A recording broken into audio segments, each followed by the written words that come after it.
Hey everybody, I'm Rick. Welcome to Talking Habs, where you get your daily fix of Bleu Blanc Rouge. The Montreal Canadiens have a record of 5-6-1 in the first dozen games of the season. Lofty heights for a team that finished dead last in the 2021-22 season and were projected to do not that much better this year. In this video, I'll ask 6 questions to the panel to get everyone's opinion on how the team is doing. Can they sustain it? And what the future looks like for this rebuilding team. I'll be joined by Matt and Pete to discuss these topics, and we're going to bring in Matt right now. Hey, Matt, how you doing, man? Doing well, man. How you been? I've been good. What do you think of our great team? Everyone's excited about. How do you feel about the Habs so far this season? You enjoying watching the games? Yeah, definitely very entertaining to watch. I think Suzuki and Caulfield are really one of the most exciting duos in the league to watch right now.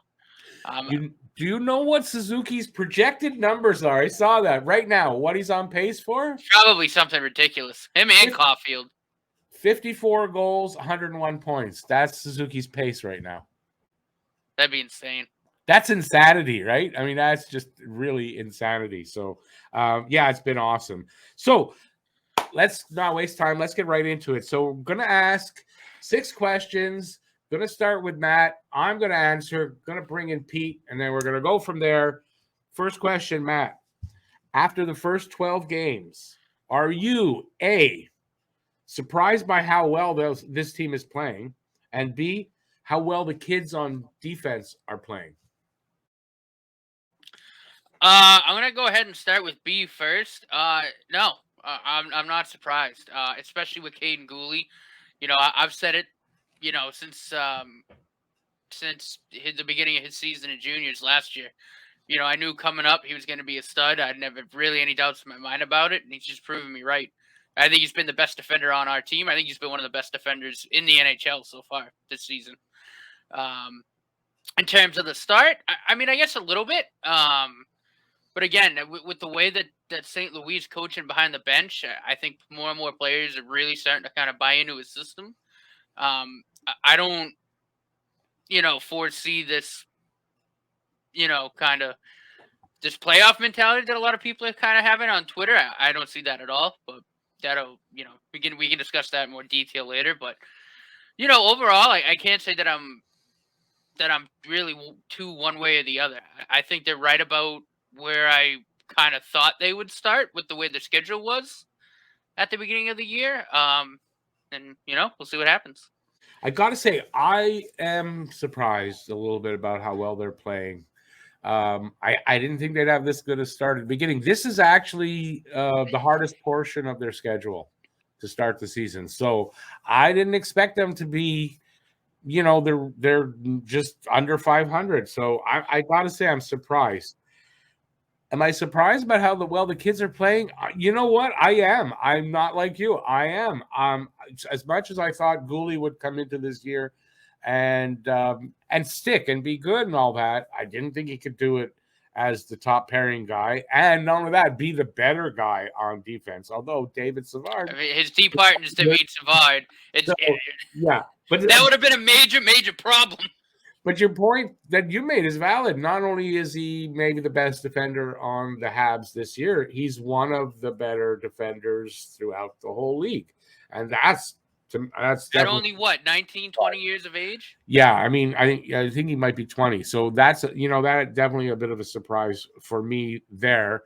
We're gonna bring in our special guest, and that is Pete. And you got it all remember if you watched this channel in the last few years. Pete was a regular on the live streams and some videos, and we got him back here tonight. And Pete, come on in. So Pete, I'll ask you the question again. So in case you didn't hear it properly or might have forgot the whole thing, after the first 12 games, are you A, surprised by how well the team is playing, and B, how well the kids on defense are playing? Not surprised by how well the team is playing. They're taking the coach's tutelage and doing just what I figured they would. The defense, though, I'm surprised by a couple of them. I didn't think that they'd be as good as they are. Like Gouli is just astonishing to watch out there. Yeah, and all three. Listen, Harris is no slouch, and neither is Arbor. No. But yeah, I mean, it's No, amazing. I mean, Yeah. to see, I would have liked to have seen Barron get a little bit more of a shot, but it's okay. The His three time I'm will we have with you on there- that, Pete. I'm with you too. His time will come, though. I mean, there's no room right now, but and they Oh. don't need it. If one of these guys had failed or faltered, okay. But I mean, really, how can you justify it right now? You know? Right. I mean, Gouli's just wow. This is his first year, and look at the stuff he's doing. It's I gonna mean, be and awesome. at his age too, Pete. And would you agree with me too with my statement that he's probably been one of the best defenders, like not only on the team but just in the entire Throughout the league? NHL, yeah. Just the way he plays defense. Yeah. I mean, cutting his- off angles, keeping the game to the outside. I mean, Right. it's been unreal. The way he's even handling the puck.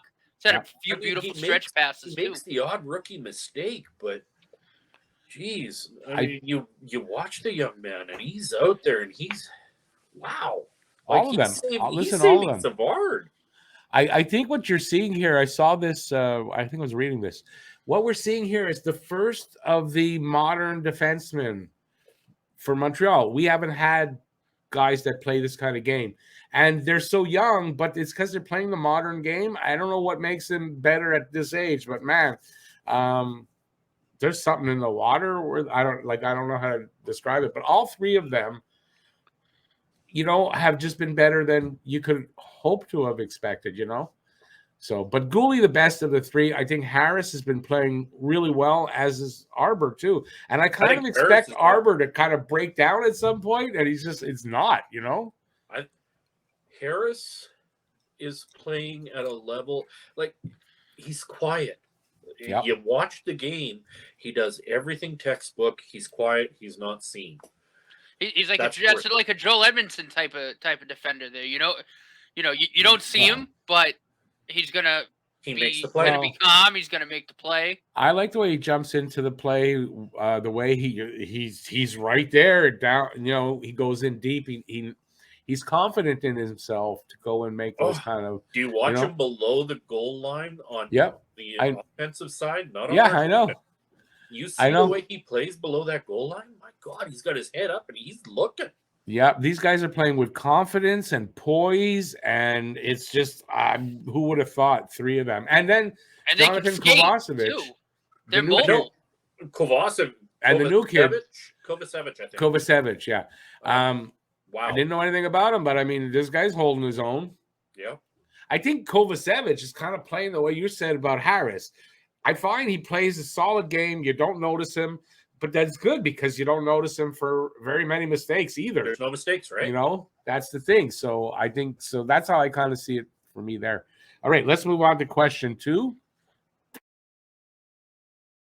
They are currently at a near 500 winning percentage. Do you think that they can sustain that all season or even maybe improve on that?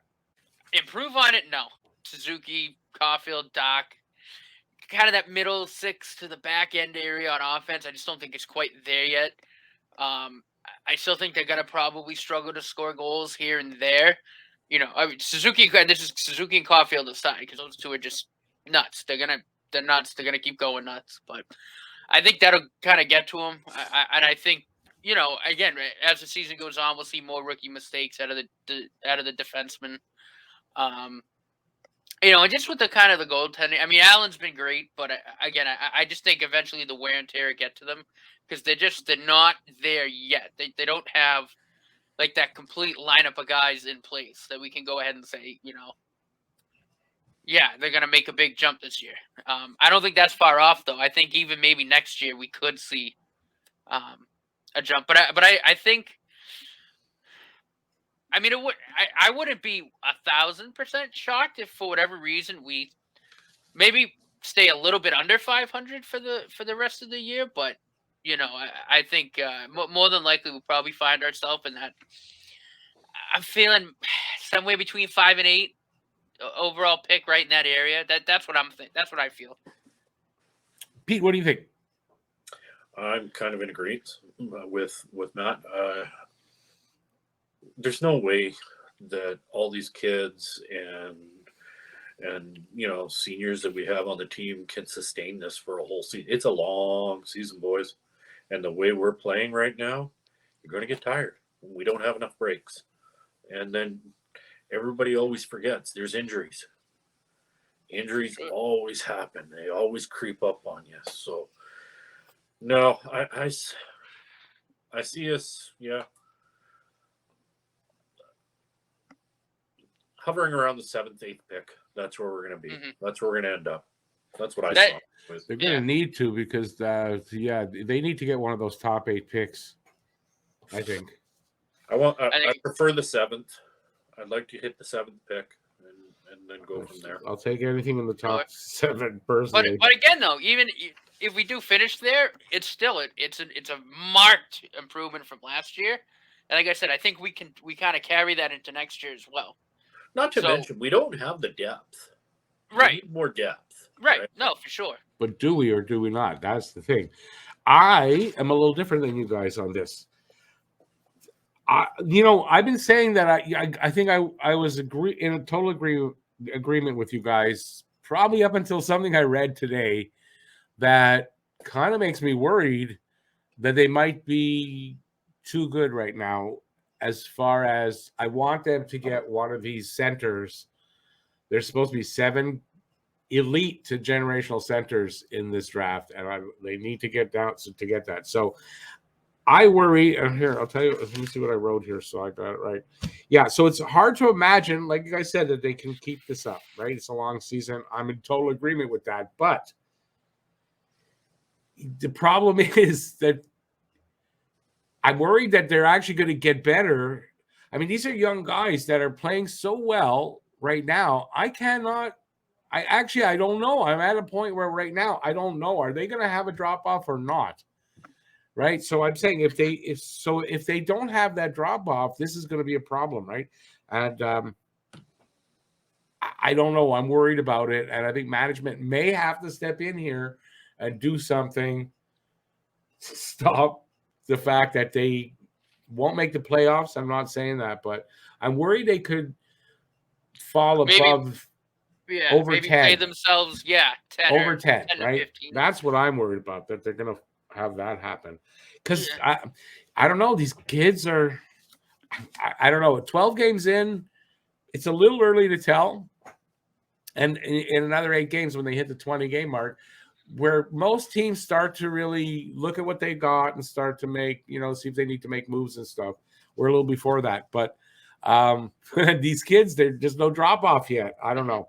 So I'm saying it's hard to imagine they can sustain it. But, man, if they do, it kind of screws up the forward plans. We're kind of going to talk about that. Some stuff I want to say now. Me too. Me too. Coming up. Actually, next question. No, coming up next question. So that's fine. So we're going to get to the next question. Question number 3. You guys ready? It's a big one. The Habs are about as solid at the center position as they've been in many years, and I mean many years. How important do you think it is for the team to be in the position to draft one of the 7 centers that are said to have ceilings from elite to generational in this next draft? Pete, we'll go with you first. I think it's very important. We need, as much as we have great depth at center right now, we have good size and everything, we still need one of those generational players, so to speak, that every team would fantasize about, right? And there's some kids out there, like, I know it's probably going to be coming down the line, but there's one guy that I love. It's Leo Carlson. I want that kid so bad, Yeah. So then there's the Michkov, which I know that's never going to happen, but it's great to fantasize. But no, I think it's extremely important that we get one of those top 7 kids. Yeah, and we got to groom them correctly, of course, right? It really solidifies the rebuild. Yep. Then you got a top two pairs, top 2 lines. And you have a legitimate top 2 centers down the middle. Yeah. If they shut down one line, you got the second line that can pick up Right. the pace, Which, right? which is a problem right now. We're a one-line team. We still haven't developed that second line. So it is a problem right now. And you can see, even though they're doing good, that they probably, if they had a second line scoring, we'd have a winning record right now. Mhm. I Which think. is something we don't want. No, I get it, but you want that in a couple of years. Matt, what do you Oh. think about that question? I mean, yeah, and especially with the way that Kirby Doc's fitting on the top line on the other side of Suzuki, I don't see him really fitting in at that second line center role. I mean, if that line keeps playing the way they're playing, you can't break that up, and I think that's your top line for the future. So yeah, I think it's crucial that we get one of those top 7 kids. Kid that I really like is Adam Fantilli, and I kind of want to throw up saying that because he goes to Michigan, and I hate Michigan with a passion. 'Cause I'm a Notre Dame guy, but Adam Fantilli, to me, not only is he putting up the points in the NCAA right now, but he's got good size. Right, so he would be a perfect fit at that second line center spot. I mean, who knows? Maybe we move up again and we get in that top 2. I don't know. Honestly, But at this point, between if we get Bedard or Fantilli, I think we've won. I mean, even if we don't get Bedard, if you get second and you get Fantilli, I don't think it's that far behind from what I'm reading. No, they've been flipping and flopping. Yeah, I think by the end of, I mean, they're like this. Yeah, I think by the end of the season, we may see that Fantilli is in first. I don't know, but those are the 2 prizes right now. Those guys are the guys you want if you can get them. But there's another 5 guys that aren't slouches at all and would have gone ahead of Slavkovsky without a doubt if they were in this draft. Of course. Yeah, without a doubt. Okay, so what do I think on that? I think it's super important, actually. This is why I was in the previous question. I'm worried that they can actually play themselves out of this position. So they finish with anything, and they're above 8, right? They're picking 9, 10, 11, 12. I mean, because, if they can get the second center now, and listen, probably Dak wasn't the guy. Like, if you want to be a champion and that's your goal, I don't know that Dak was necessarily the guy that was going to get you there. But if we can get one of these kids, have Dak move to the first line, that changes everything. And you're looking at, you got your 2 studs down the middle. We got 1 stud in Gooley. Another stud I think is coming up. We're going to talk in a minute. We're not there yet. But, yeah, I think it's almost essential that if they're doing too good, management is going to have to step in and do something. I don't know what that would be exactly, but I mean, I think it's essential that they get one of these guys. Like, I don't see how. I don't know how to end that because I want to keep talking about it. It's that essential, I think. So yeah. If they can draft one of those top 7 guys and develop him properly, you're set down the middle for at least a decade, if you ask me. Question number 4. Let's talk about prospects now. Which prospects are you most excited to see make the big club and why? And if you can, give a timeline for each of them when you think they might hit Montreal. Now, I'm not talking about the kids that are here on defense or Slavkovsky. They're here.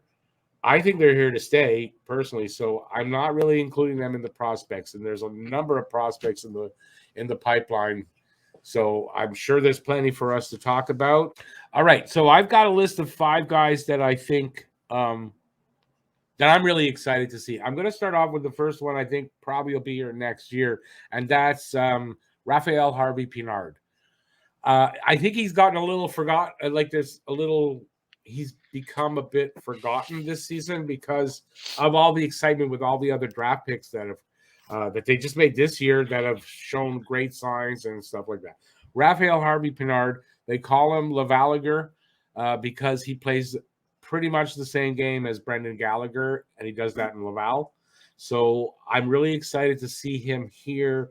And I think he's going to be a great spark plug kind of on the third line and produce some good offense from there. And look how they're struggling to get any secondary offense. And I think Raphael Harvey-Pinard provides that when he's here. That's one.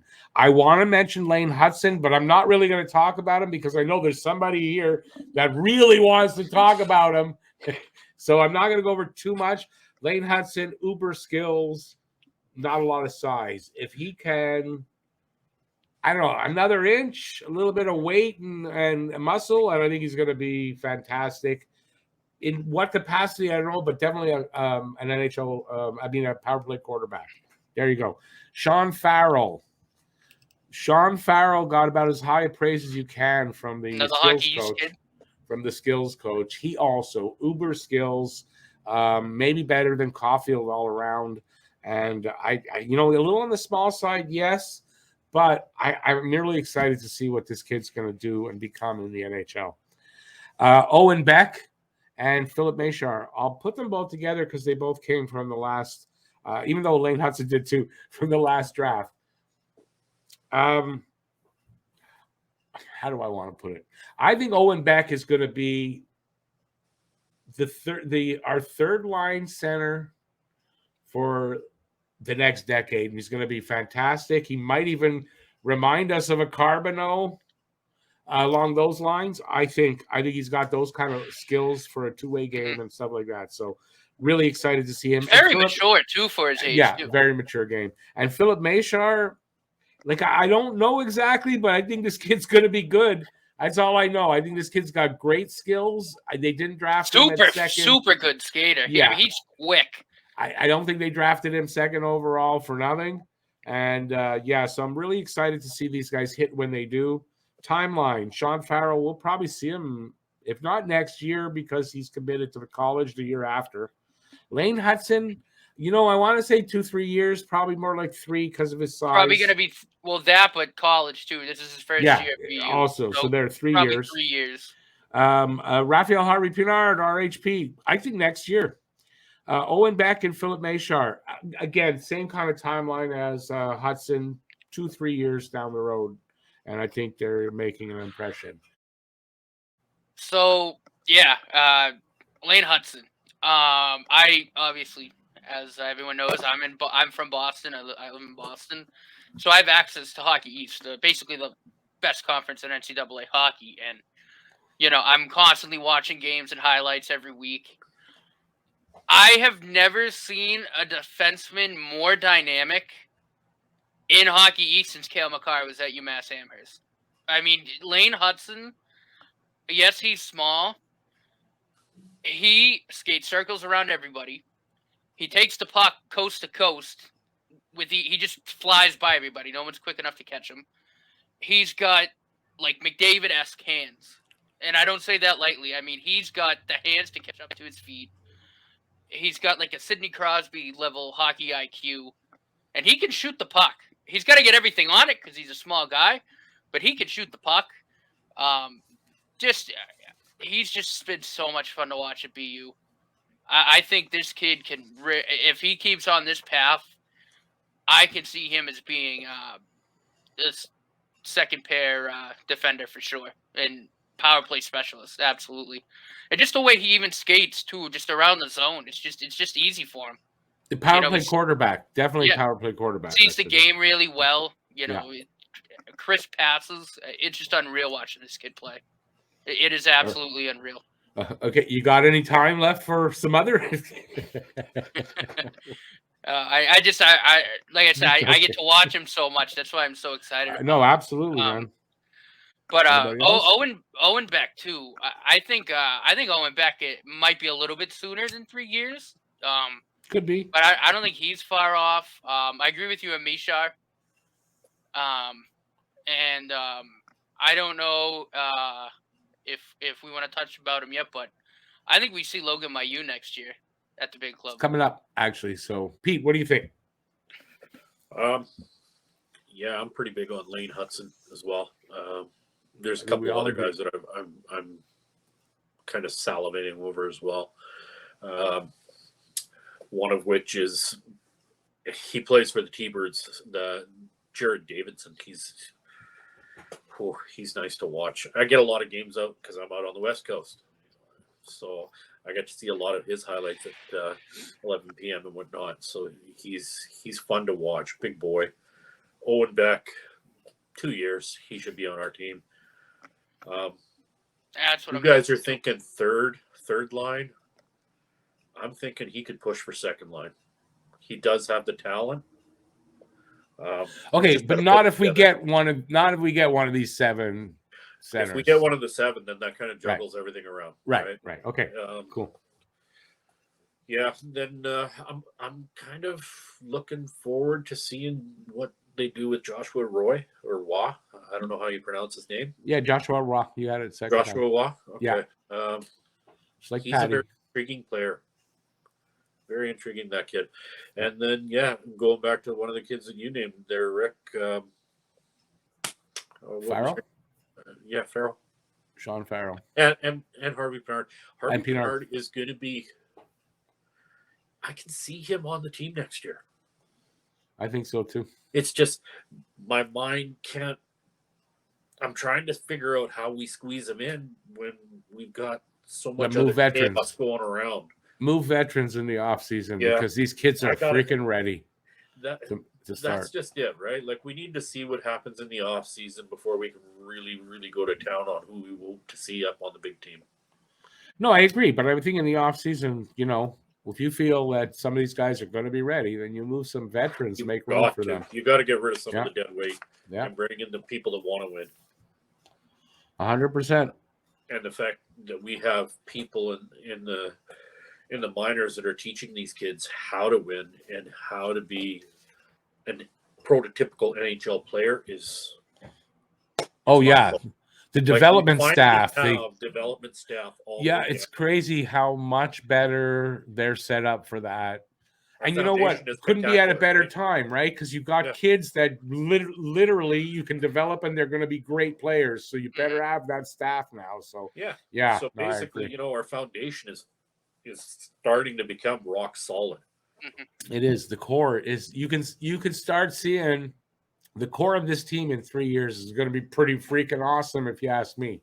Young and talented and just crazy. Just fast too. We're gonna have a lot of real good. Good skaters. When was the last time we could really confidently say, we could have a team that's gonna fly up and down the ice? Oh yeah, and big. Fly. And the size they have. It's not like everybody. There's some teams they're all big. We don't have that, but now we have the size to allow those small, talented players to play. We're gonna move on to a bit of a fun part of this video. What I'm going to do is I've got 5, questions about, they would be predictions. So we're going to make quick predictions. They do not know these questions. The other questions, sure, I let them prepare, of course, but these questions, only I know them. And so we're going to, off the fly, find out how you guys feel about just these 5 things. It'll be quick. Number 1. How many goals will Cole Caulfield get this season? Pete. I don't think he's going to make 50. I'm sorry, guys. I don't think he's going to be damn close. Okay, but how many? Damn close. I'm thinking 48, 49. Like, he's going to be super close. He's just going to be one goal. He's going to challenge for 50. I definitely agree with you there. I don't have the same number, but I agree with you. Matt, how many do you think? I'm feeling 45, but I agree with Pete. I think somewhere. I don't think he'll hit 50, but I think 45 to 50. Yeah, and I think 45. It's still challenging for 50. I agree with that. I'm only one off of Matt. I got 44, but it would not surprise me at all if Cole Caulfield scores 50 goals this season. And even though I had said I don't think Cole Caulfield will be a regular 50-goal scorer, he'll have upwards of that. I think I'm changing my mind, and I think Cole Caulfield will be a regular 40 to 60 goal scorer in his career. Bad years he'll be down by 40. Good years he'll be up around, up that way. That's what I 100% agree. Judging by our schedule and some of the teams that we're facing and the possible goaltending matchups, that's why I'm saying a little bit higher on his goals. Not to break 50, but challenge for it. challenge for that 50. Get For that. sure. Like I see, for my mind, I see 48. I don't know why. That's cool. 48's a good number. I'll take 48 from him. I'll sign right now. Number 2. Will Nick Suzuki pass Alex Kovalev's 84 points in 2007-2008, where he had 35 goals, 49 assists for 84 points? Matt, this time you get to go first. I mean, if he keeps up what he's doing, he's gonna be. I think he's gonna be damn close. He's on a pace, just before you finish, he's on a pace right now for 54 goals, 101 points. I don't know that he hits all that, but he's on a pace for it right now. Continue, sorry. I mean, I think, honestly, I don't think it's out of the realm of possibility for him to get somewhere in the range of 75 to 80 points. I just think every year he's played, he's gotten better and better and added to that point total. Yeah. The way him and Caulfield just connect and play the game, Right. I think it's certainly in the realm of possibility, 75 to 80. I don't see why not. Yeah, no. Especially throw Dak on that line. It's just that's like a line made in heaven. For me, yes. I think Nick will. I think he will pass it. I think that, and I said at the beginning of the year, Nick Suzuki will be a point-a-game player. I haven't changed from that. If anything, I think he's going to be that plus part of it, point-a-game plus. So my answer is yes. Number 3, can both Nick and Cole be a point-a-game player this year? Oh, Pete. for sure. Oh, sorry. Pete first. Pete. Nick and Cole be point-a-game players. Right now, they both are. Right now, they both are. Yes. Can they sustain that for a whole season? No. I don't Can think one of them, one or the other?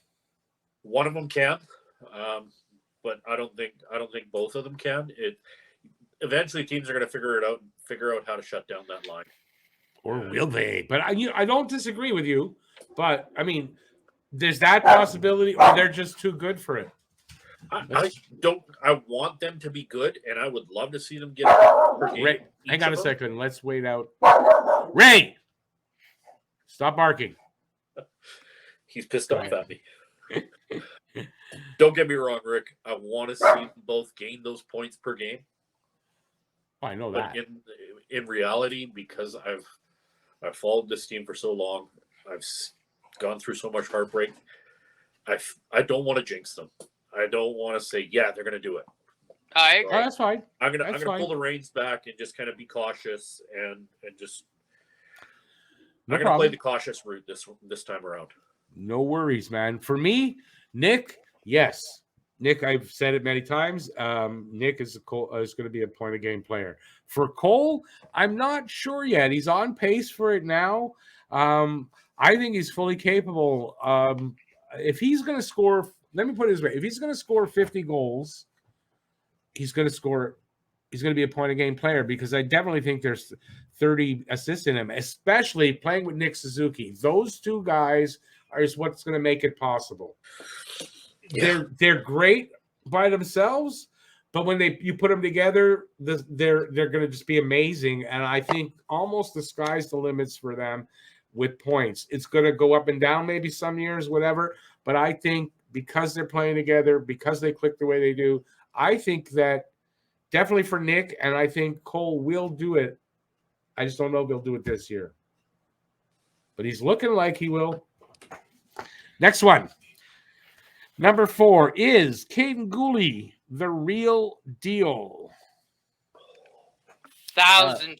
Anyone who says otherwise has something going on in their head. I mean, just every aspect of the defensive part of the game. I mean, there's some points here and there, but to me, what I love, what I'm seeing about him is the way he defends, the way he actually plays that position.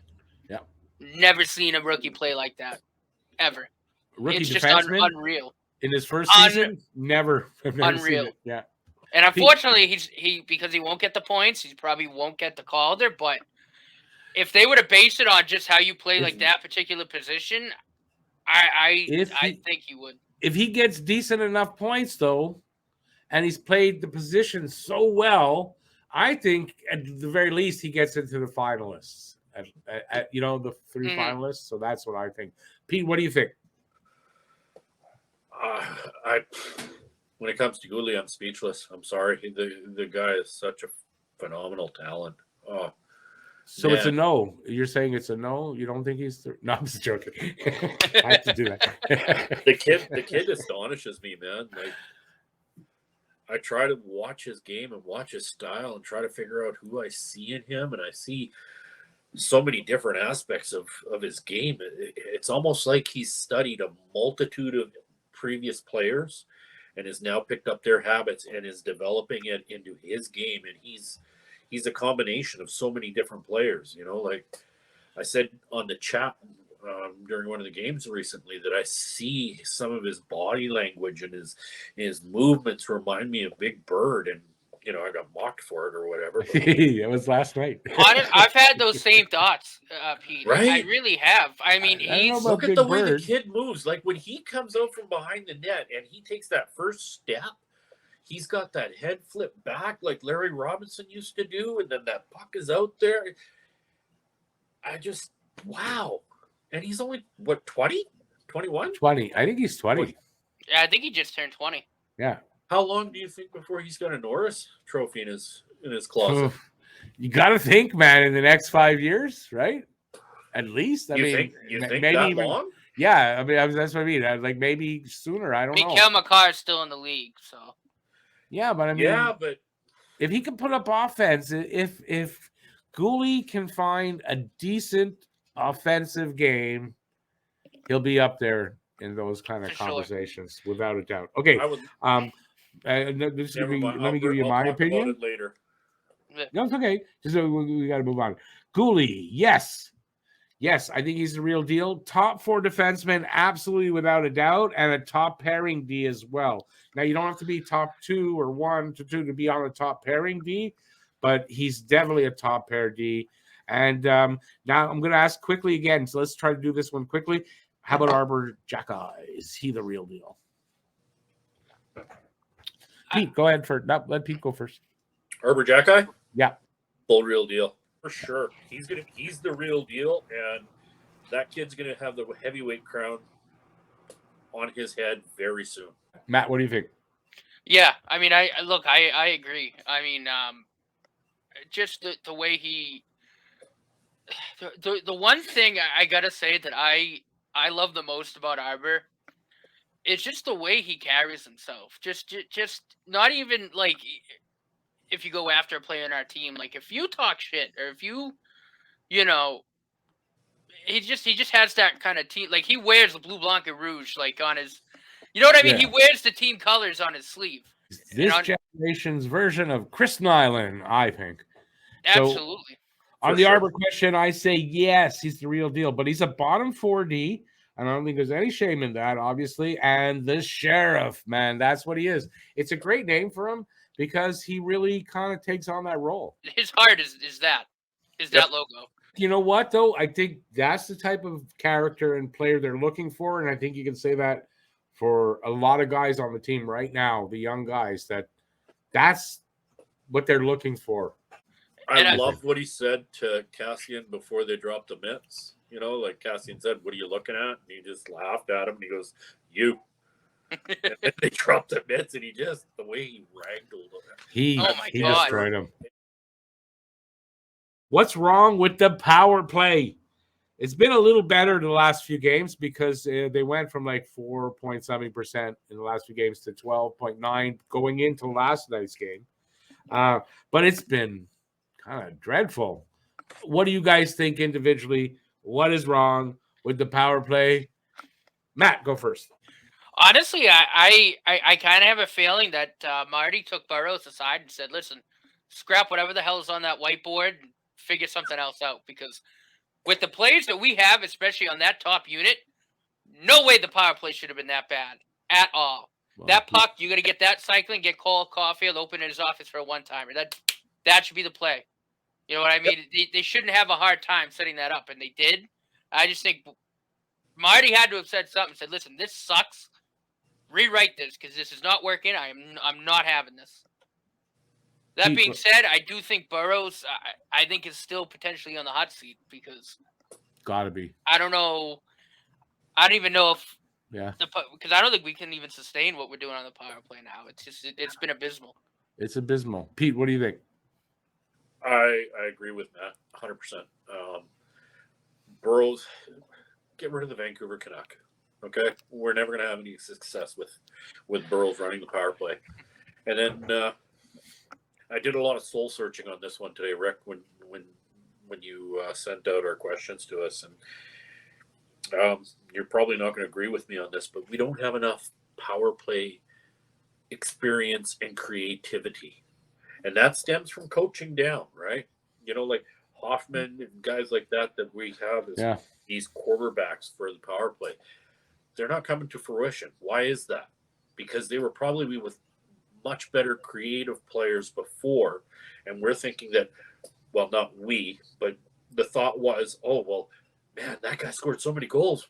He's got to be the answer. So let's go get that Hoffman or what have you, right? So I think that's our biggest downfall is not having the experience on the power play and that creativity that we need on the fly creativity.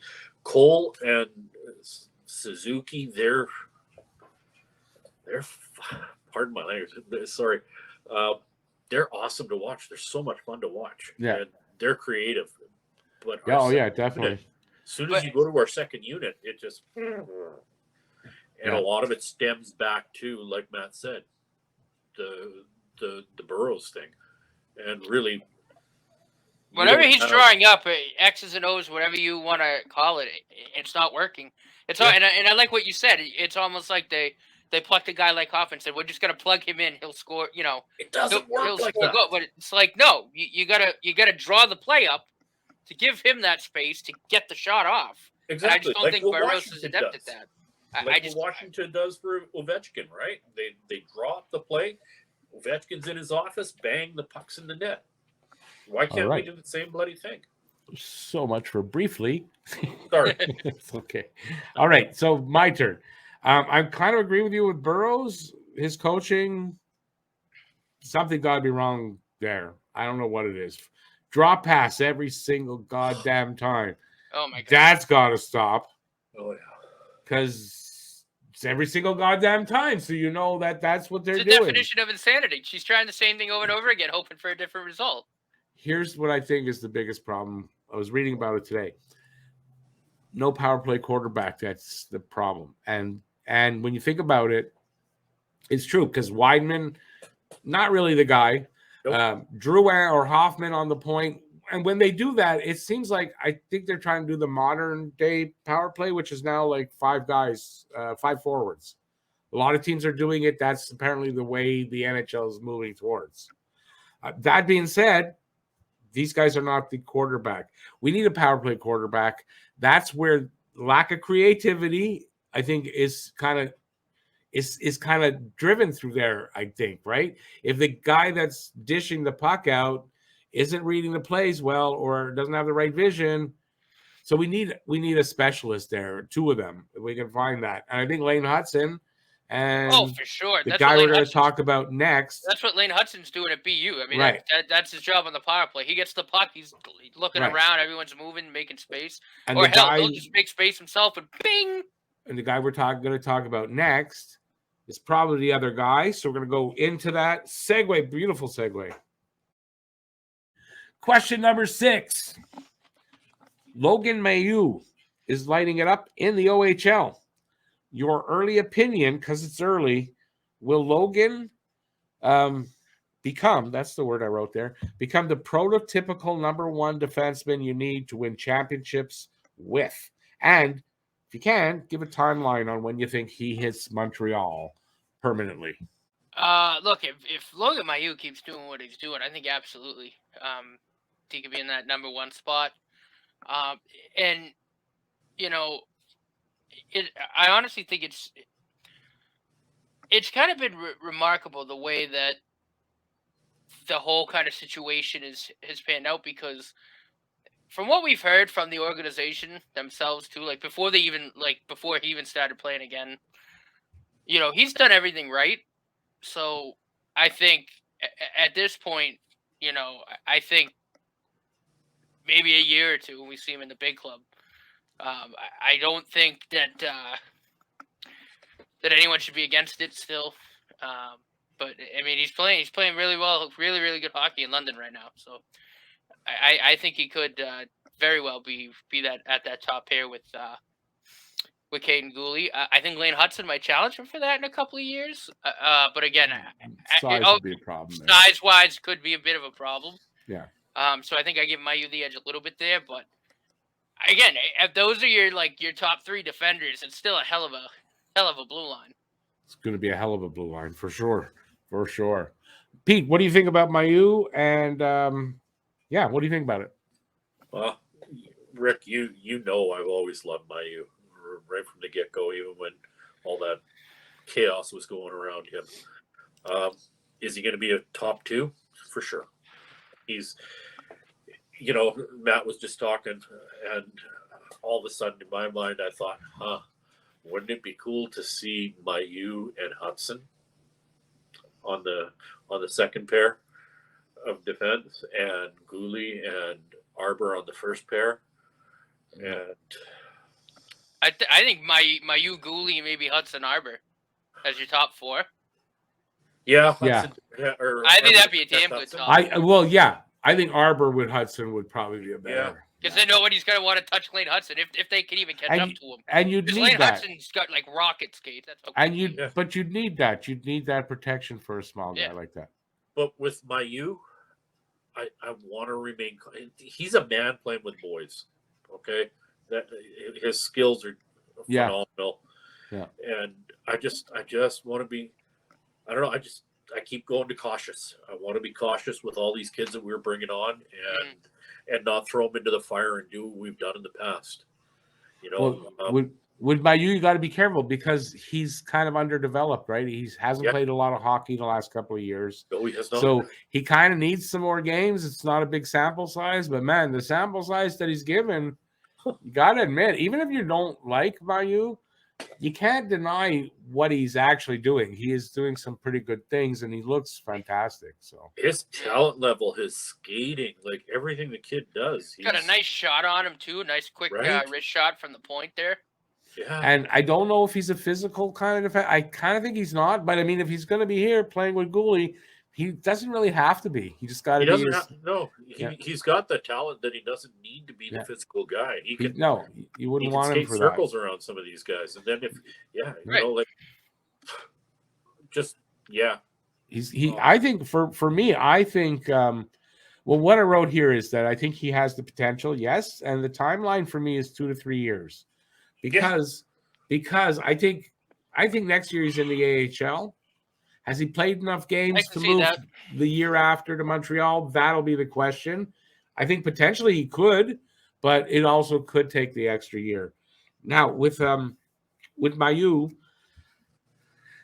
I think he's got that potential to be the number one, the prototypical number one. He's big, he's talented, and I think when he hits, he'll be able to play those minutes that you need. And I think he could be that guy. I really do. For me, the off-ice stuff, all that crazy, for me, that's over. Unless something else happens. Me as well. That unless something else comes up, which I don't expect, there's no need for me to think to hold that against him anymore. And I just want to see him develop. I think he will. But there's still enough question mark because of the lack of games he's played. He's been injured and COVID and all that stuff. There's just that little question mark, but man, he is looking like he's the first number one, true number one defenseman that we've had in, I don't know when even to look back. The big three? Like when Markov. I was thinking Markov, yeah. Yeah, Markov, right? Since Markov, that's fair. But even then too, I even see some shades of Markov with Caden Gooley. Just with the hockey sense. People were talking the about defensive ability. Were we talking about it, or was it in the stream last night? I think people were talking about that. I think they were. All right. We've hit the end of this video. Let me know what you guys think about these questions in the comment section. That's where you go to give your opinion on all these questions. We're looking to hear from you. And that's it. I want to thank everybody for watching. Till next time, stay safe out there. Peace out, y'all. Bye, everybody. Bye-bye.